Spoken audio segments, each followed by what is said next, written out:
The 2008 financial crisis, or recession, was the worst financial crisis since the Great Depression in the 1930s. As many are aware, the 2008 crisis was a result of banks giving risky loans, the housing bubble bursting, the sale of derivatives, and much more.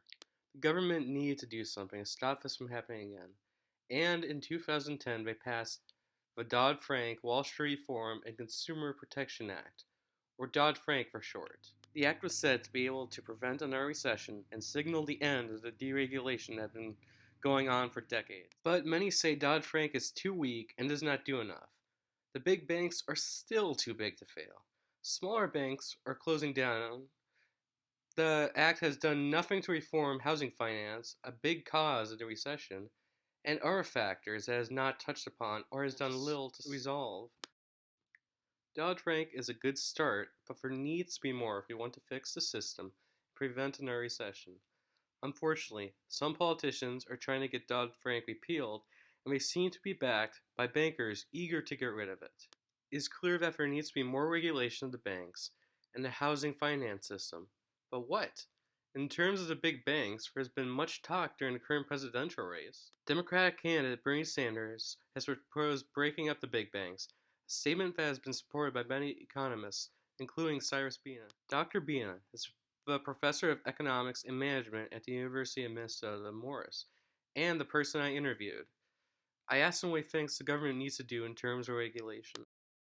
Now, to answer the question, regulation is very important because certain things which are connected to the public is not for grabs for the private sector.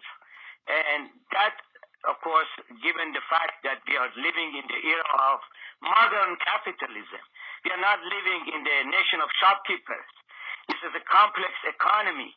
The role of the government is extremely important to really foresee and really take a look at, of course, support the public interest, which is somehow, and of course in the practice, comes into grips and in conflict with the private interest. Regulations are very important to be considered. Another negative impact of the recession is the widening of the gap between the richest 1% owning more of the world's global wealth than the other 99%. Because of the bigger gap, some economists like Dr. Bina say that we're still in recession, or as he calls it, the depression. Well, I think we haven't really got out of this so-called recession, if you will. This is not a recession, in my opinion. It is not even great recession, which some of my colleagues, majority of them, were talking about. I had a discussion with one of the Nobel Prize economists, Kenneth Arrow. He's a very revered economist, and we're debating about the issue and the phrase Great Recession. Some of us are arguing that this is a Great Depression, the first Great Depression of the 21st century. Of course, the signs are already indicating that. One should not look at the economy from the national standpoint of view. In other words, we cannot really look at the United States alone because we are all connected and economies are connected. We know that when we had the crisis from the very beginning, 2007, 2008, and 2009 was a very huge year. We know that Europe was also in shambles, but China was okay to some extent.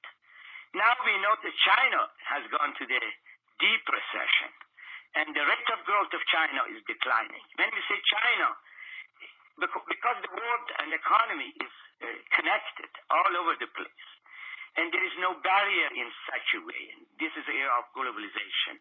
Therefore, we have to care about other parts of the world.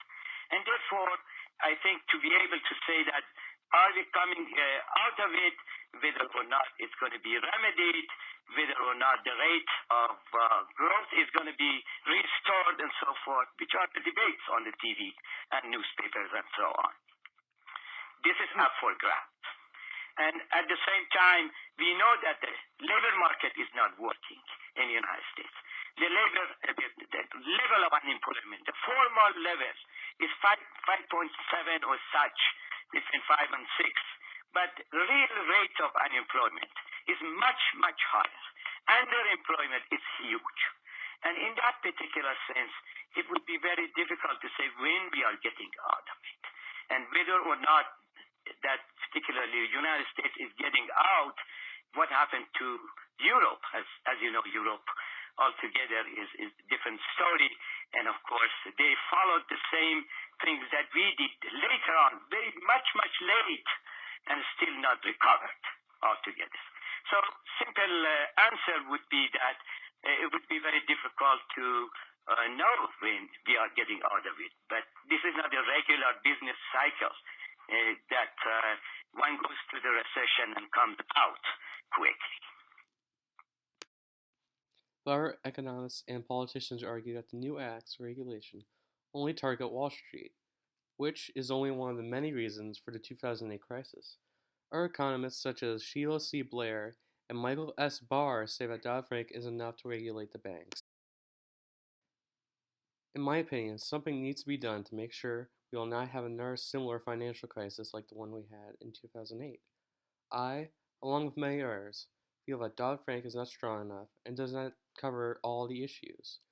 I believe the government needs to do more to regulate the housing finance system. I agree that we need to bring back regulation like the 1933 Glass-Steagall Bill, which separates commercial banking from investment banking, so that banks are no longer too big to fail. In terms of monetary costs, it's always argued that regulating banks can hurt for profits and thus harm the economy. There really is no perfect solution to these problems, but we need to learn from the past and pick the best solution. The economy will never be recession-proof, but we can take steps to reduce the harm and limit the risk of another financial crisis.